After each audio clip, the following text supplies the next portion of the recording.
this kind of deplatforming stuff, it's carving a lot of middle and reasonable conversations out of the public square. And it's not like people get more reasonable when there aren't people like us trying to bridge gaps here. The lamestream media are the people who are on the side of the oligarchs who want to increase the volume on the slightest whiff of conflict gets jet fuel thrown on it. So voices like yours, what I'm trying to do, and in a sense, people like Tucker Carlson, the word virtue, as I'm sure you know, vir is the Latin word for male. Men are supposed to be virtuous, full of that manly order, predictability, stability, the willingness to protect. You don't see this in a softness that is not good for the populace when a crisis hits. And so this is where you get, everybody gets a trophy and nobody can fail and all of that. Want to shield people from negative consequences. Now, when you're talking about babies and toddlers and little kids, of course, you don't let them fall down the stairs and say, well, that'll teach them, right? But when kids get older, they do need to start getting out into the rough and tumble of the world and failing in that way. And, they need to have their ambitions scaled back and maybe their hearts broken once or twice so that they can learn some more rough-hewn wisdom. The sword doesn't get sharpened by running it in water. You got to get a whetstone, some sparks and some sweat. And I think we have a society now where it's unbearable for a lot of people to see failure, and we just want to rush in and make it all better and give people money and support them but men do have the capacity a little bit more than women to look at suffering and say, yeah, I went through it, I survived, and the old Nietzsche thing, that which does not kill you makes you stronger. Then you gain a greater degree of self-trust and self-confidence because you know that you can weather the storm, you know that you can be fine. But that is a bit more of a masculine characteristic. And people used to have their father wounds healed by a relationship with God. And now they don't have that. And so, of course, you take the rock out of the stream, the water rushes in, and you take God out and the state rushes in. This has always been the big concern with regards to atheism. I've interviewed Dr. Paul Vitz, it's called Faith of the Fatherless, a brief biography of the family of origins of Jean-Jacques Rousseau, Richard Dawkins, Bertrand Russell, Sigmund Freud, Karl Marx, all of the sort of the fathers of atheism. And no exception, they all have one thing in common, an absent or highly abusive father.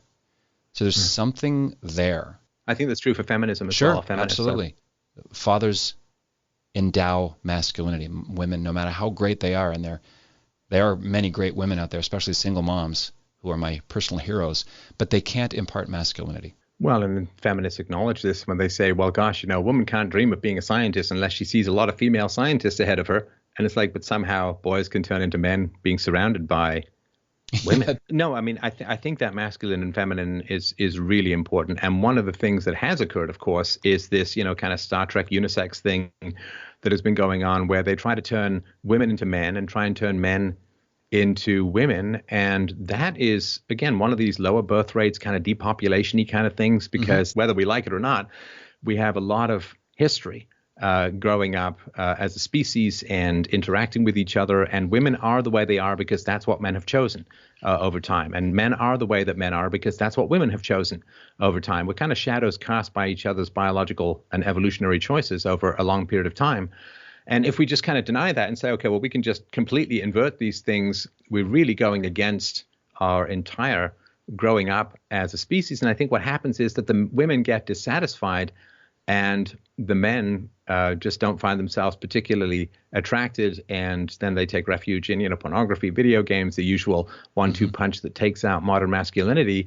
And then the women, after, being these tough, sleep around imitations of cartoony alpha male stereotypes, get washed up in their 30s and get baby rabies, panic, and then try and stitch a family together out of the leftovers, the Franken people who've survived their 20s. And I think all of that stuff is particularly brutal. And there's a reason why every single year after feminism, women get more and more and more unhappy. You can see that line straight marching up.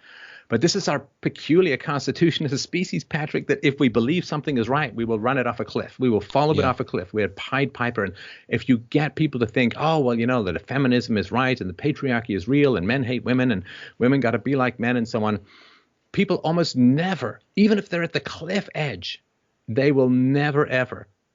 Well, almost never. We got to put the almost in, otherwise this conversation would barely be worth having, but they almost never turn back. They will follow their ideals and their ideologies even off a cliff. And that capacity for self-sacrifice in pursuit of perceived virtue is a great strength. But man, if you get those virtues wrong, it's a massive disaster, which I think is kind of what we're facing at the moment.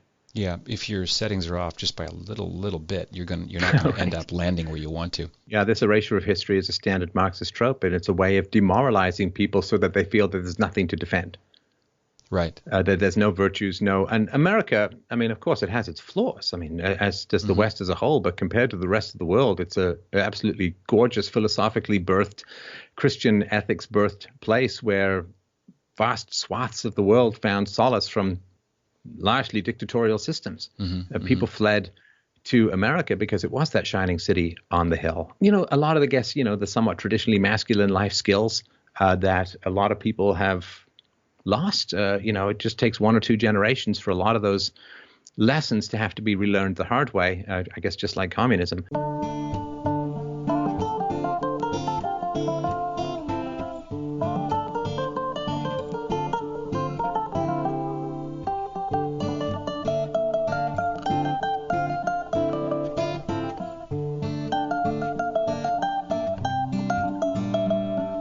Welcome back. I hope you enjoy. I've got a discussion really about people being attached to their foundational beliefs and rationalizing from that perspective. I've got it bracketed by two different interviews. Well, the one at the end is a short documentary, and the one at the beginning that you would have just heard is Stefan Molyneux and Patrick Coffin talking about Stefan Molyneux being deplatformed. So when I said that, these public commentators are being assassinated, I was talking about their public deplatforming. So I was following two or three interviews like that with Stefan Molyneux, trying to piece together from his perspective if he was seeing a pattern. And now today I've done the same with Dan Dix, and so I've got a little bit of a discussion about that, as well as the pattern of people reasoning from a conclusion.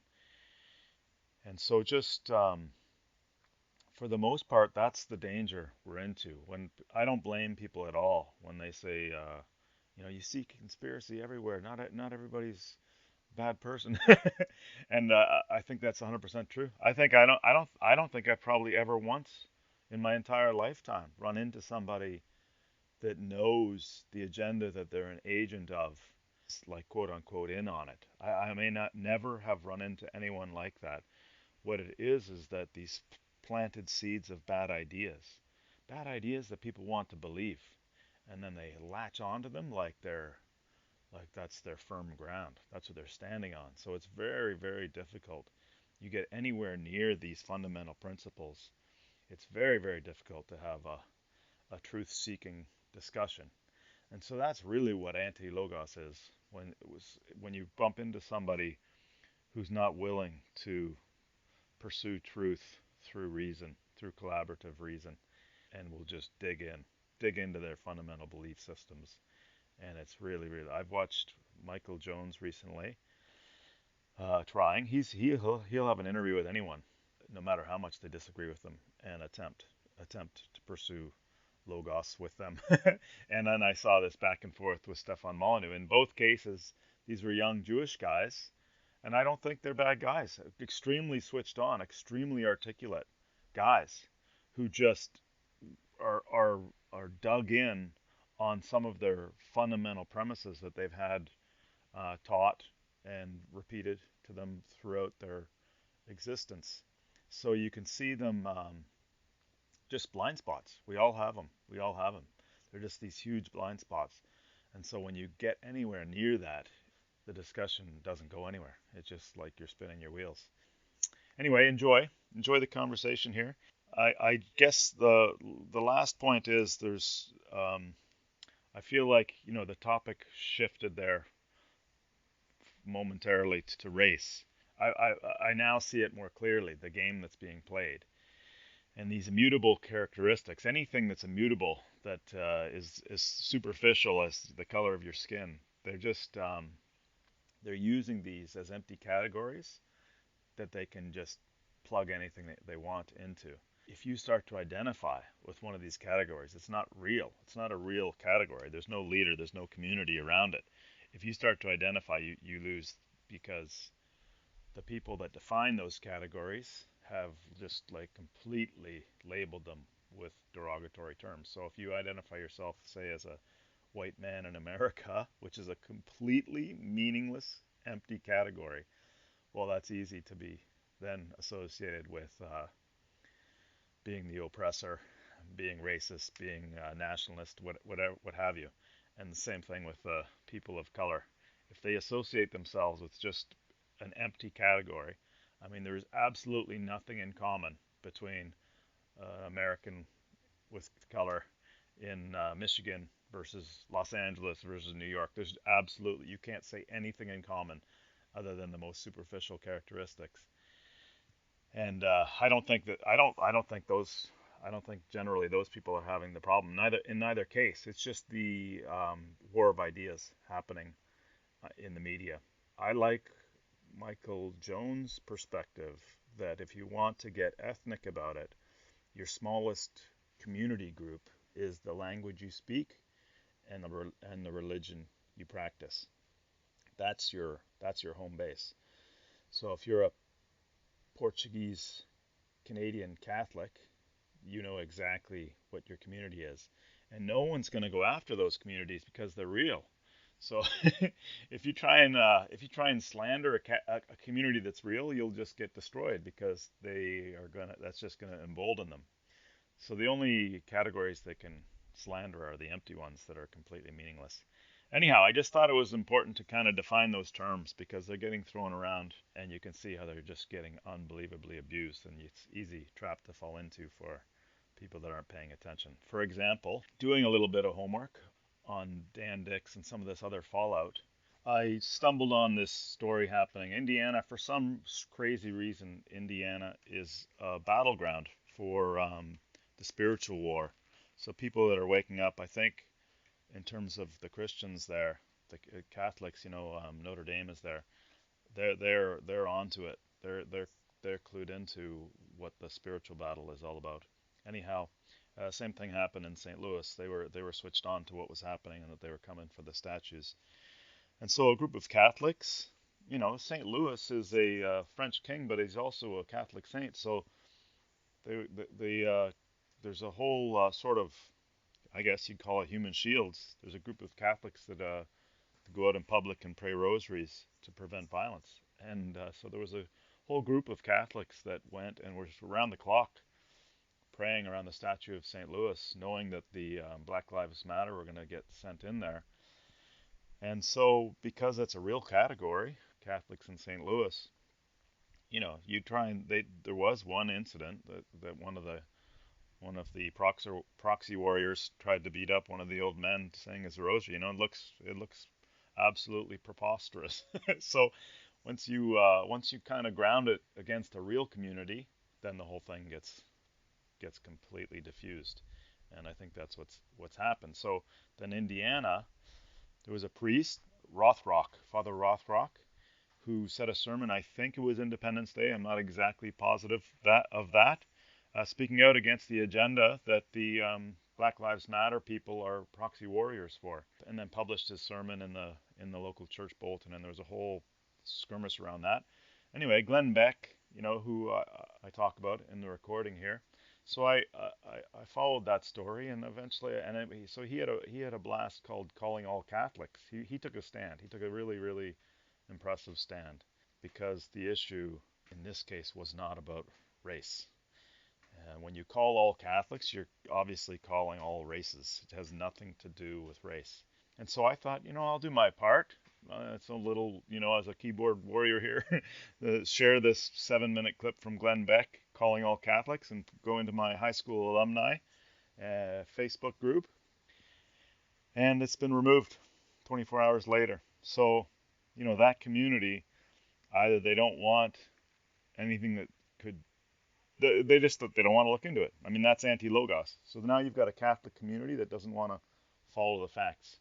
Two guys chipped in and were upset by my sharing it, and I just thought I'd let it go and see if anyone would stand up for the Catholics in Indiana. And nothing. The administrators eventually just deleted the post to avoid the controversy. I just think that that's kind of telling. as an institution, the Catholics are failing the Catholics generally, but there's still a few sparks of light out there. So anyhow, I share everything here. I hope you enjoy.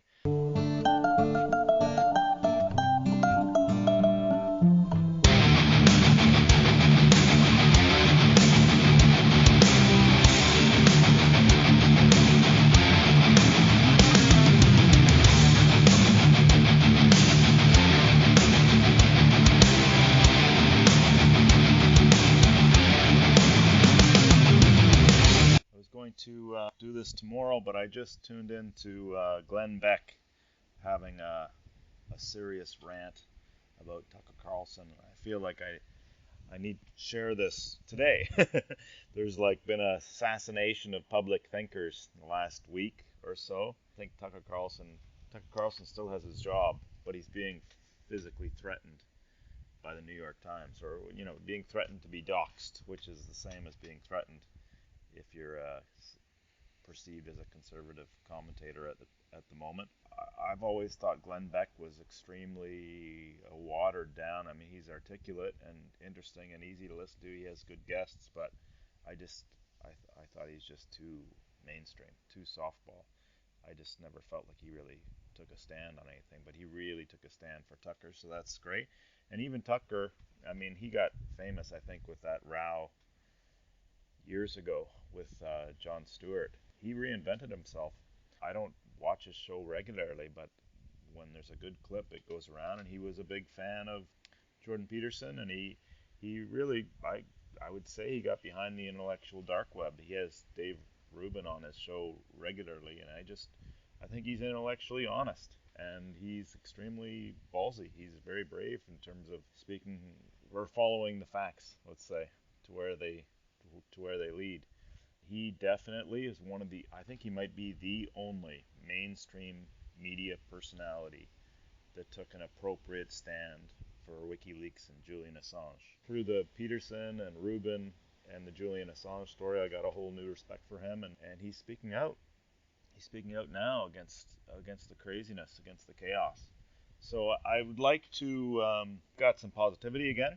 I had some personal betterment projects here that I'd like to share, uplifting and inspirational, and then I'd like to talk a little bit about these public thinkers, getting some theories around that and what I think's really happening, and what I think they're saying that's dangerous. And then I would like to get into a serious, just open dialogue where I think the minds are of the silent majority. I think that's obviously the turning point, and maybe through the process between me thinking out loud about it and feedback from you guys, that maybe we could think of some trigger points to get these people more engaged.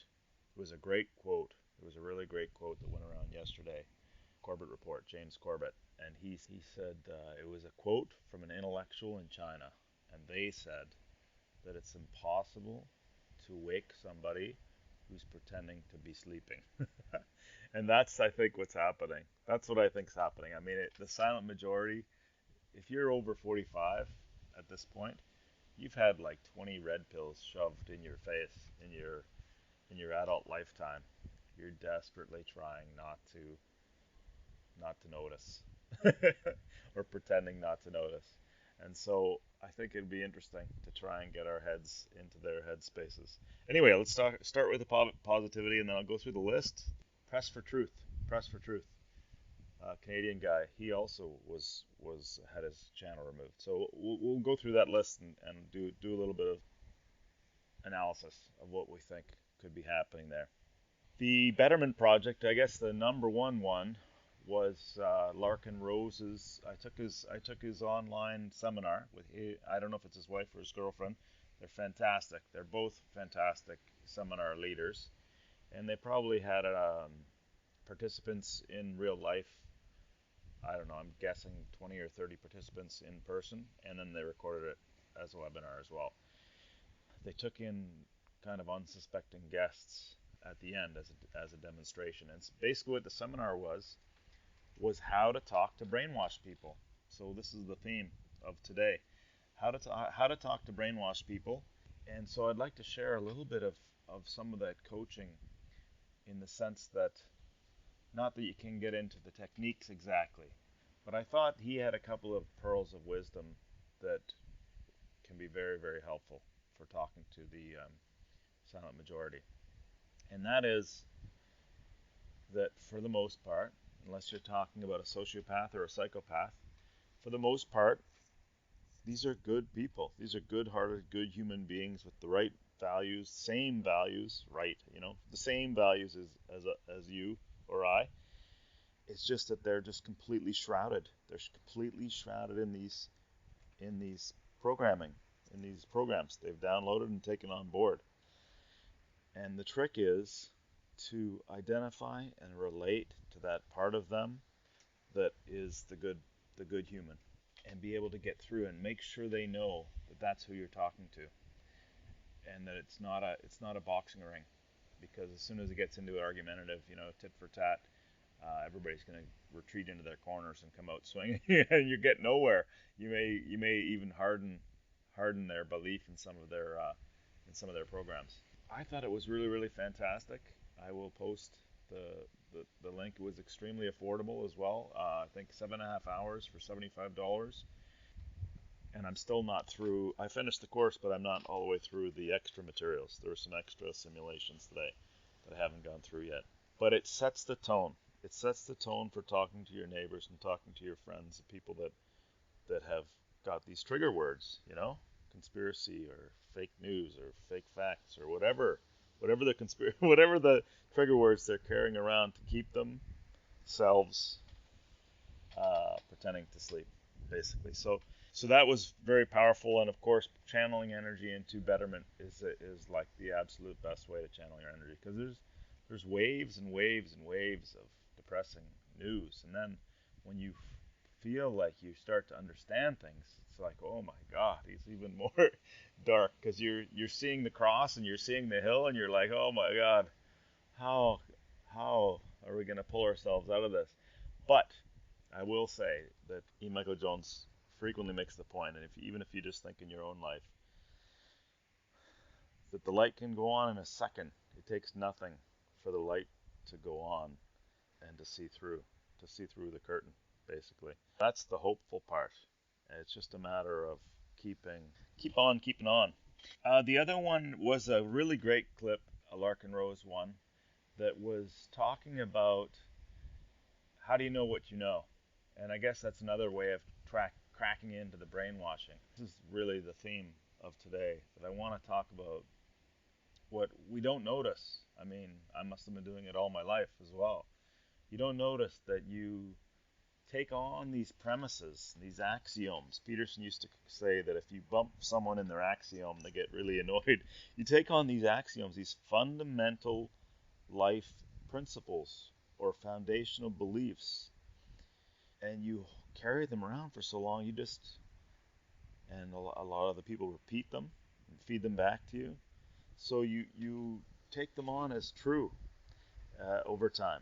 It's really, really touchy when you start to bump into people's axioms.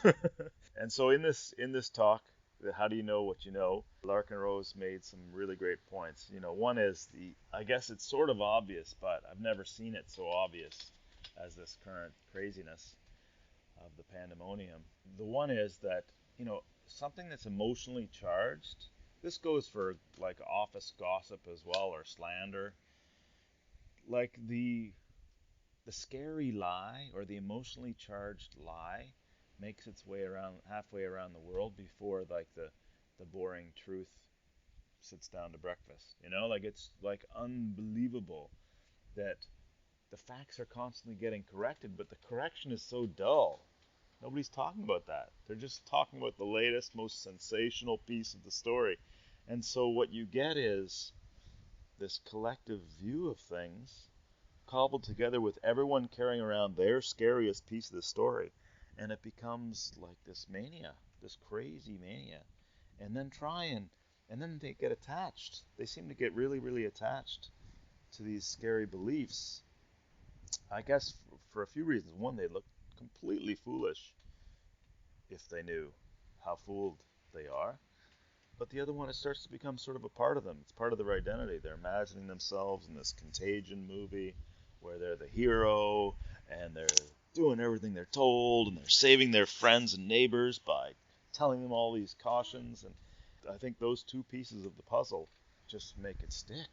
They're afraid of seeing themselves as a fool, and they're afraid of letting go of their new contagion identity.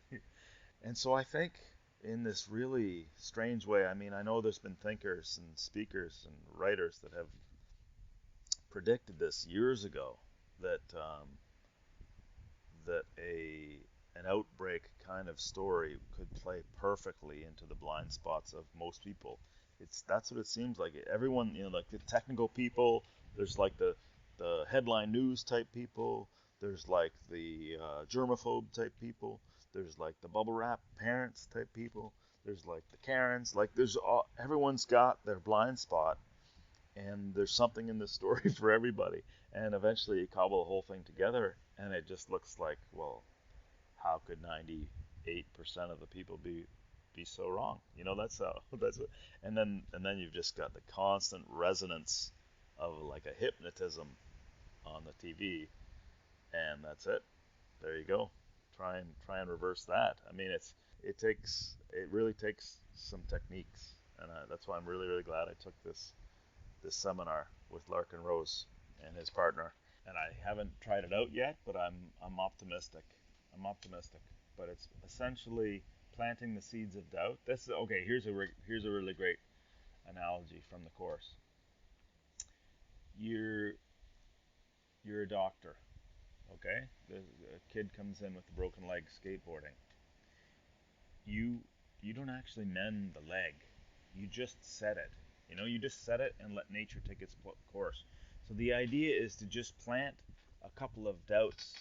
You don't want to get into a conflict. You want that person to go away thinking. You want the whole thing to be letting that person think out loud or quietly by planting seeds, gently planting seeds of doubt to their human side, their most human side, not the downloaded program side. And if you can set a couple of contradictions in their downloaded programs, can you point those out to let them be obvious? They could walk away and heal themselves. I mean, that's by far the best. No conflict. You're not looking for an argument. As soon as you go into argument mode, you lose. So what you're trying to do is set the contradictions next to one another and let experience basically heal the break. I guess I will go into these speakers in a little bit of speculation. This is going to be speculation. This is all too fresh for it to be anything else. But the Press for Truth guy, Dan Dix, I think his name is. I don't know. I mean, I've seen his work. It's great. He's just a public thinker. He's just the most gentle Canadian guy with a really good head on his shoulders and a history. I don't know if it's 5 or 10 years of videos on YouTube just vanish overnight with no warning. And he's not an agitator. I mean, there's sort of accusations you can hurl each one of these guys for. Oh well, that must have been where they stepped over the line. Dan Dix is just, and maybe that's it. Maybe that's what made him dangerous. That once you like start following him, like it takes nothing. Somebody shares his video where he goes to a protest and points out the flaws in their thinking and the danger in their thinking. He's in Vancouver, so that's what he was doing in Vancouver. Immediately can see this is just a sensible guy following the facts, and so maybe that's what made him dangerous. It's hard to really guess, or maybe the thought police got bored at YouTube. I don't think that's the case. That they just started to overstep. There's just too many all at once. Or it could be one or two of them really were over the target, and they took out like 6 or 8 to make it look like to hide the ones they were most nervous about. That's getting quite conspiratorial. But Stefan Molyneux, he's really softened. He's really softened the last couple of years. He's a bit belligerent on his call-in show, but I guess people that call in are looking for that. They want a sort of an intellectual wake-up call in their life. His mind, he's honest. He's a good public thinker, and he's following his intellect wherever it leads, and he's done some fantastic. He did a documentary on Hong Kong before that broke. I mean, maybe that was an issue. Maybe that got him on somebody's radar. He did this around the world thing with Lauren Southern, New Zealand and Australia, and they were a bit too right for me at that time. But they're trying. They're trying to poke the holes in the mass immigration story and some of these sort of super lefty agendas that are now like becoming a serious problem. He got banned from Twitter right after he posted an essay on what I believe. It was like his own personal philosophy. I'm quite aligned. I read that maybe 2 weeks ago, and I'll share it. I think he's a good mix of Mark Passio and Stefan Molyneux. He's got some principles that are completely aligned with what makes sense to me. And so if you're going to try and figure out what the litmus test is for Stefan Molyneux, like exactly what was it that he said or did that put him over the edge, again, he's once you get following him, you can tell he's not a bad guy. He has a few sort of like provocative topics that get him into trouble, I guess you'd say. Like for some reason he got sucked into this IQ and race conversation, which is just like completely useless, other than to say, there are different cultures with different strengths. I mean, otherwise, why get into it? But anyway, that's one that rubs a lot of people the wrong way. But he's tried to be honest about it, and it's definitely not racial per se. But I think that one's just like, why give that topic much airtime? Not sure. But anyway, the fact is that he's outstanding at pointing out the agendas, especially communistic and socialistic agendas. And he's extremely good on his feet and articulate and intellectually honest. Again, so maybe that's the formula that gets you cut at this point. These guys aren't going to go away permanently. They're going to be boosting these peer-to-peer networks, but those are so fractured right now that it's definitely a blow when you get bumped off of YouTube. But YouTube is going to die fast. People have lost, just like Patreon last year, people have lost a lot of faith, all faith in their ability to govern themselves. It's just a matter of where they're going to gravitate to next. Michael Jones, he's been pulled from Amazon and YouTube, I believe. I believe YouTube as well. So he's been an author, best-selling author on Amazon for more than 20 years. Overnight, again, just vanished. He thinks it has to do with a criticism he did of a film that Amazon produced called Nazi Hunters with Al Pacino in it, because he had a very pointed criticism of that film, which sounds justified. I haven't seen it yet, but I don't think so. I think, again, if you just look at the pattern across these guys, he's a public thinker that's honest, that's following the trails. He sees the agendas very, very clearly and calls them out. He's not afraid to call anything out. When people start to have their doubts and one of their friends sends them a clip like this, it's extremely sympathetic. You start, this guy doesn't have any hate in him at all. He's a staunch Catholic. Catholics just want everybody to be compassionate and open. Maybe that's what it is. Maybe it is that you've got these people with solid followings that are able to think out loud in public, and they're not afraid of anybody. And they can see agendas like communist. They can see certain agendas as clear as day.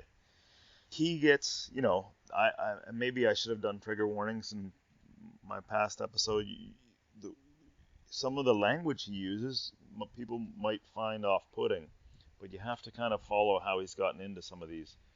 So he will use the term Jews, and that's a red flag for most people. Like, we've been really, really hammered that anti-Semitism is like one of the worst things of this century, but not noticing that a lot of these minorities have been programmed into us that we can't talk about it, and then they're used for air cover for a hidden agenda that's completely destructive that comes in underneath.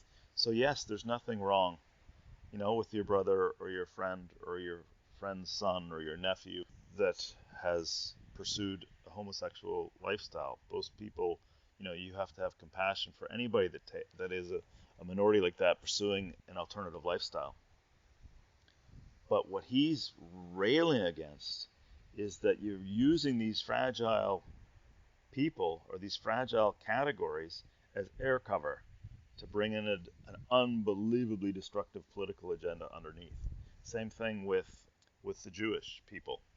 He's got he wrote a book I think 10 years ago called The Jewish Revolutionary Spirit, and on a monthly basis he has Jewish people that read that book and see the agenda that they've been used for. So again, it's a discriminated minority, but they're used as air cover for a political agenda that is designed to dismantle Western societies. So when you hear somebody like that railing against the Jews, you have to know exactly how he's defining that term and why he's found himself on that track. Because he said when he went to write that book, he didn't even know, and that's my Catholic upbringing. What I've got friends and neighbors, and my teaching for what Jewish people were is I wasn't I didn't have a lot of interaction, a little bit in the neighborhood. They're good neighbors, they're good friends, they're nice people to know. That's so and they are. That's what my personal experience with Jewish people is. But there's an agenda that they're being used for that's just underneath the surface. And it takes a lot of digging, and that's what he's done. So the Jewish revolutionary spirit has switched the lights on for a lot of Jewish people that have found themselves asking these questions, like what exactly agenda have I been used for? And that's what's happening with the alternative lifestyle minorities as well. I guess that is a bit of a trigger warning when you hear the clip at the end. If some of that language is off-putting, please understand that he's talking about these people being used as proxy warriors for unbelievably destructive political agendas. And then Tucker, I talked about doxing. So that's four right there, if you include Dan Dick's Press for Truth. And I think there's more than that. There's six or eight. There's definitely a cleansing. So yes, so the agenda behind that, I mean, it could be silencing.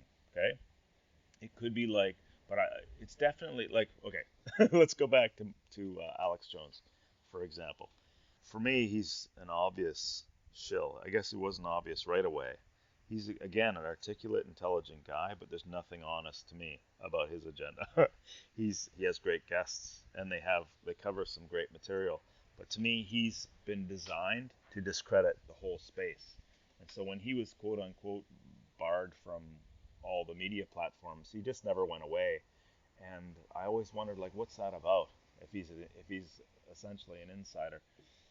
And I think in his case, it was just used as like a get the people, the super right people that are starting to, I guess, go a little bit fringe, get them really really annoyed and get them rallying behind Trump as their savior. I think that's probably the mechanism they were using with Alex Jones. With these people, it might be that they're just trying to aggravate. They're trying to get, they want a street war. They want a street war between left and right so that the majority will call for, a greater martial law and lockdown and greater, stronger rule. And maybe they'll parade Trump as the savior in that. It's completely possible. I think there's more to it. It's not just trying to agitate the base of these people. I think they actually are dangerous because they have solid followings and they're able to see the agenda immediately and they're able to call out the propaganda immediately. And so when anybody starts asking questions and they get fed one of these people, if you look into it a little bit, they're very sympathetic and it's easy to see that they're authentic. They're authentically pursuing what they think is best. And so they're very convincing. I think I'll just try and walk through this silent majority mindset as best as I can, and then I will include the strongest hitting points that Michael Jones has had recently from a documentary. Actually, it's extremely like potent. It's 60 minutes or something, and it's got three experts on there. I'm not familiar with the other guys, but if you put the story together, it's unbelievably compelling.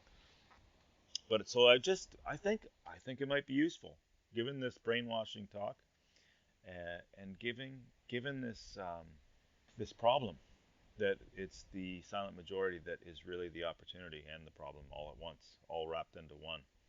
And there is a certain urgency because there's a certain point where I think it is too late at a certain point. So we're having this opportunity for a lull right now, so it's a perfect opportunity to talk it up before the next whatever the next mechanism planned is. So it goes something like this.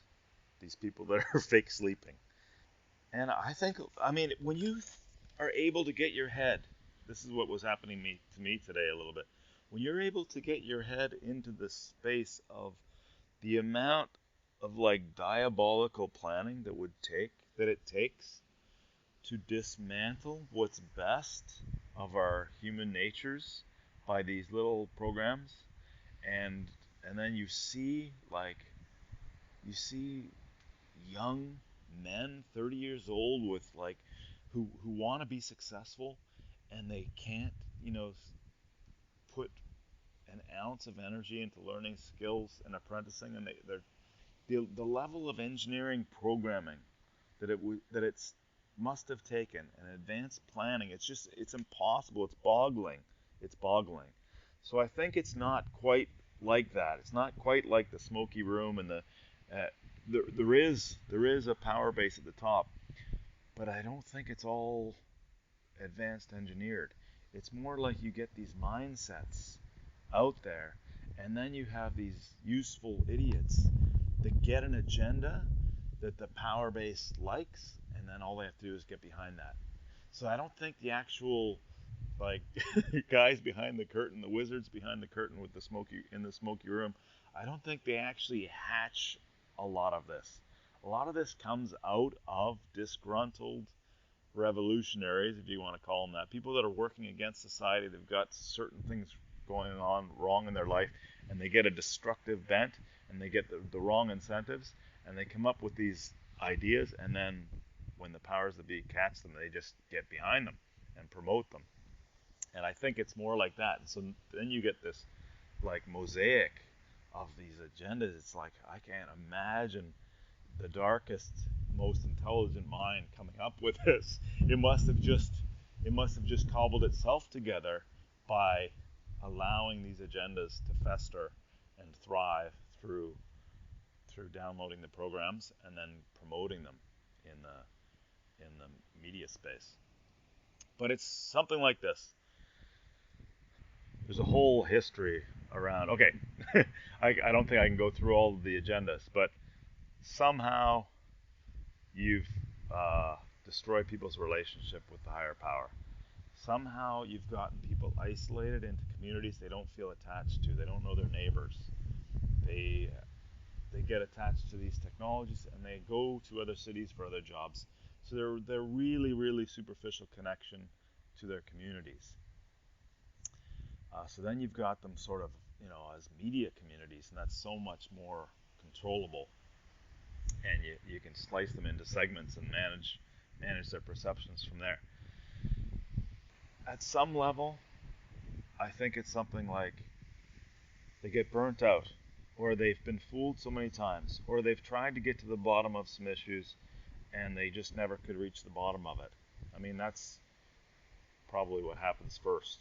And you just find layers and layers and layers of deception until you give up and just say, uh, truth isn't knowable. The only truth that's really knowable at some point, I think they come to this conclusion. The only truth that's really knowable is my experience. So my job is to optimize my experience and come what may, because when I try and look into facts and research, it's just a moray of confusing, conflicting material. And so my best way to manage my personal experience is to stick with the crowd. Whatever the crowd's doing, that's going to be the path of least resistance in the near term. This is the thinking. And if I stick with the path of least resistance, that's going to optimize my personal experience. So that's another like kind of priority of mine. And if I get myself into a corner, then I'll kick into gear. But otherwise, I'm gonna try and maximize my niceties and stick with the crowd, basically. And if the whole thing falls off if the West Coast falls off into the sea, well, at least I'll have my comforts and I'll have my company, and I guess I'll just go with it when the time comes. It's something like that. So it's not that they're not seeing some of this and sniffing that there's some really nasty shite out there, but until it comes right into their face, they're gonna eat their Cheetos and have the remote control, and they're gonna let this thing go by until. So I would recommend this Candles in the Dark seminar from Larkin Rose on how to talk to these people, and then of course I'm in the chats I'm in. There's loved ones. There's plenty of families.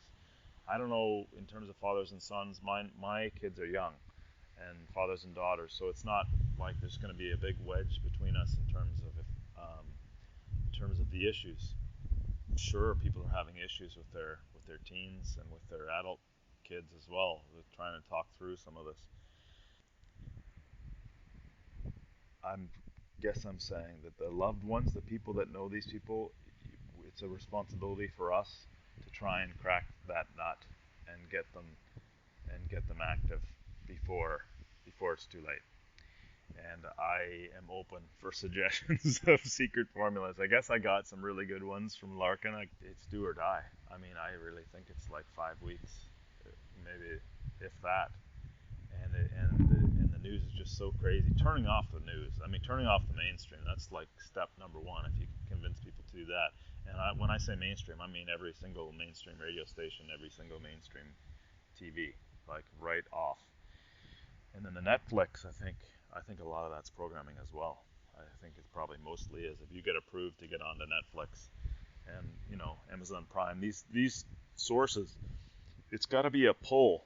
You can't be a push. If you're on any kind of a push, any kind of a medium that someone has pre-selected the content,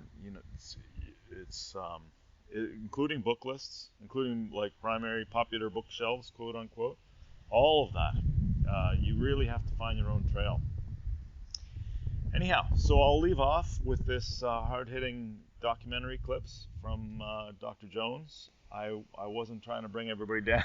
I just think that's the nut to crack. That's the nut to crack right now. And so you got to start with your loved ones, and then you got to be gentle with the setting the brakes in contradiction with one another. All right, so enjoy the supporting materials, and we'll be back in a week. Take care.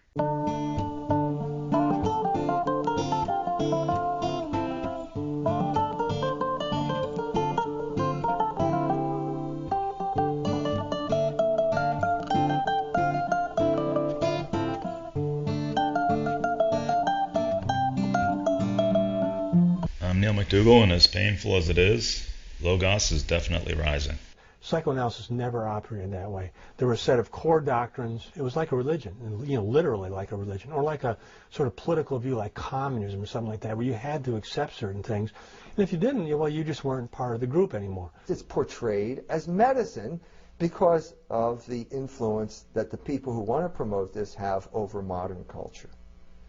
Okay, and so you have all sorts of people now, disciples of the new psychology. One of them is named a man by the name of Jastrow, who ends up at the University of Wisconsin.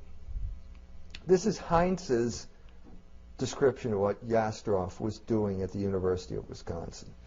Jastrow targeted Christianity in a way that Pierce did not, as the prime example of the forcible imposition of thought on a community of people.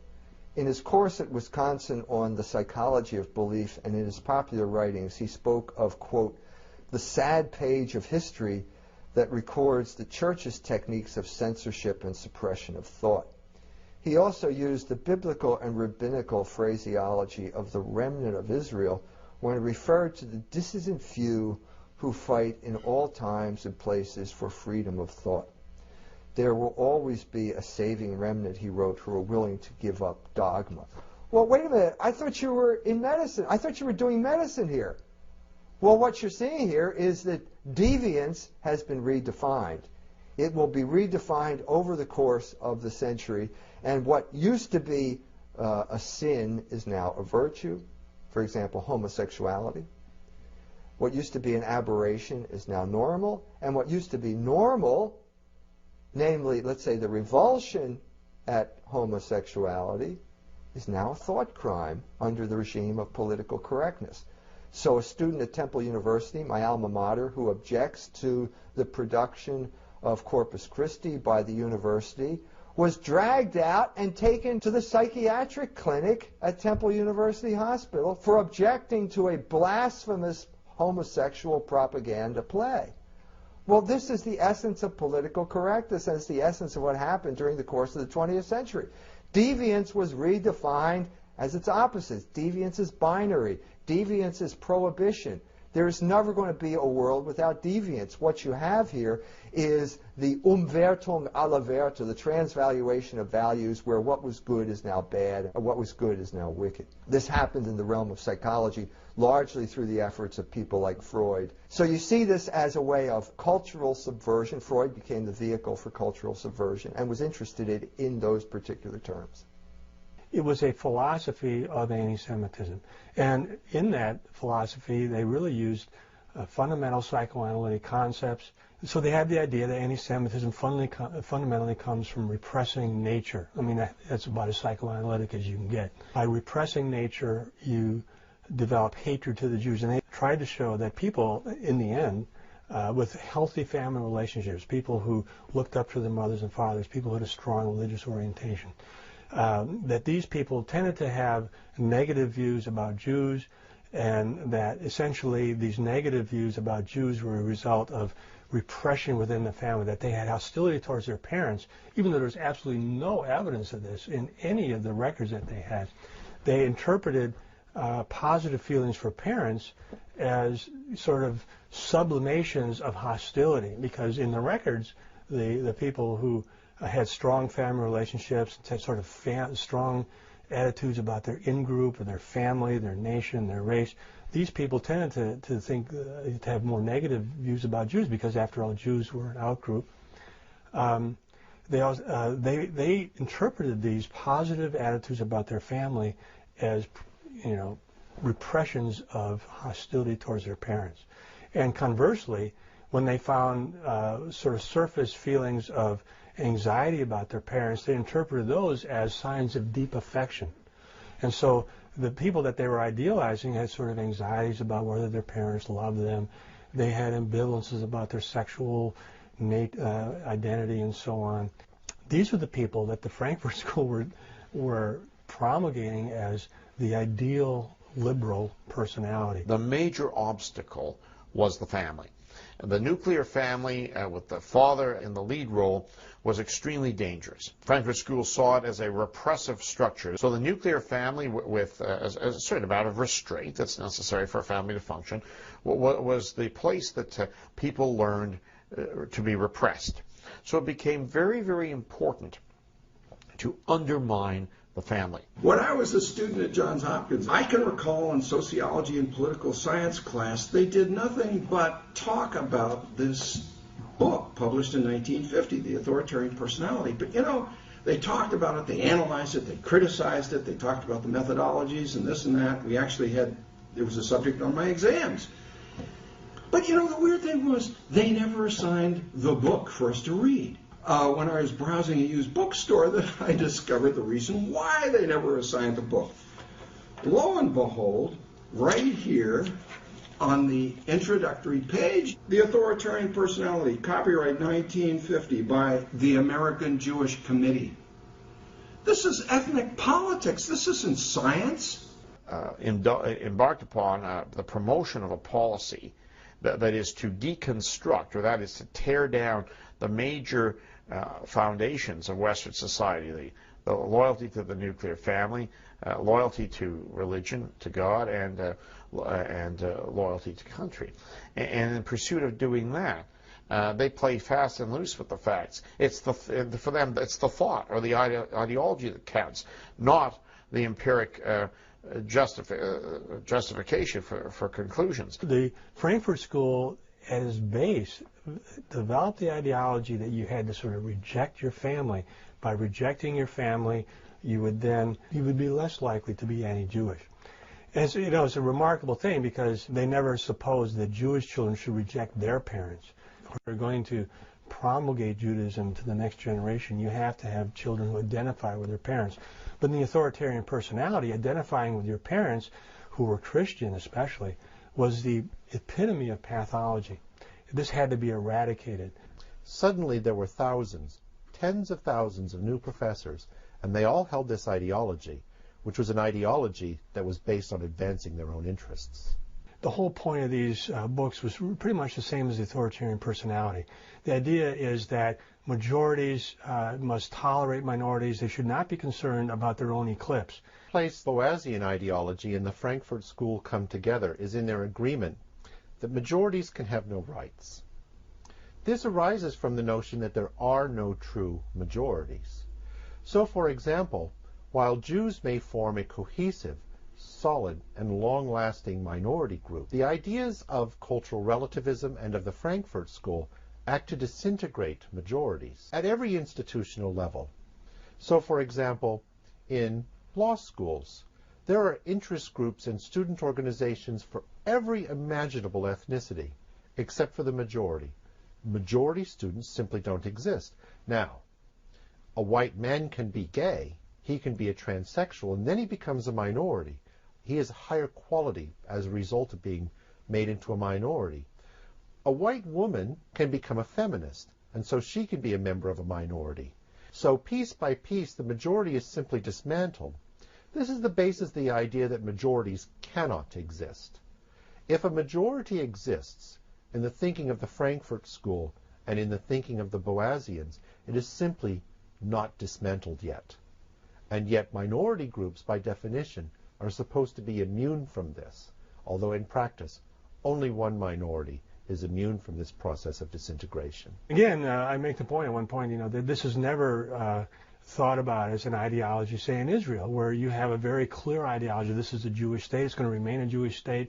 It has a moral right to remain a Jewish state, and so on. But again, this is an ideology that you see throughout history, that all peoples have, they've basically gotten a hunk of land and they've defended it. This has been the major, story, obviously, in human history, and it's certainly the case with Zionists in Israel. So it's a normal human undertaking. Taboo, or that whole sense of speech code, and it was called political correctness. My son's generation were probably more sensitive to it than I was because they were living under this code every day. What's the big deal here? Well, this was sort of that there was a deeper grammar to this discussion, and that it wasn't black and it wasn't homosexual, that these were sort of the puppets that were out there dancing. Maybe the deeper grammar had to do with social engineering. In other words, using race to achieve certain ends. Do you know what I mean? That was getting to the point where you're not allowed to talk about the guy behind the screen.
yourself.